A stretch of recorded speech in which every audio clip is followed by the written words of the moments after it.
একদিন টুনটুন নামের এক মহাবুদ্ধিমান বিড়াল গেল বাজারে। বিড়াল বলে কথা, মাছের দোকানের সামনেই তার প্রথম বিরতি।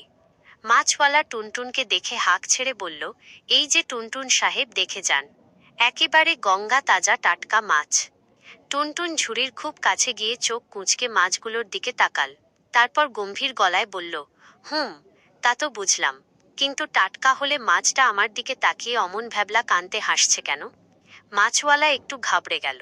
থতমত খেয়ে বলল, ও, ওটা আসলে মাছের স্বভাব, ও এভাবেই হাসে।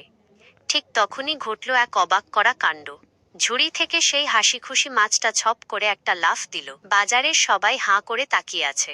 দেখলেন তো, আমি ঠিকই ধরেছিলাম, টাটকা না হলে মাছ কি আর নিজে নিজে অমন দৌড়াতে পারে? এ কথা শুনে বাজারের সবাই হো হো করে হেসে উঠল। আর আমাদের টুনটুন, সে আর মাছের ধার দিয়েও গেল না।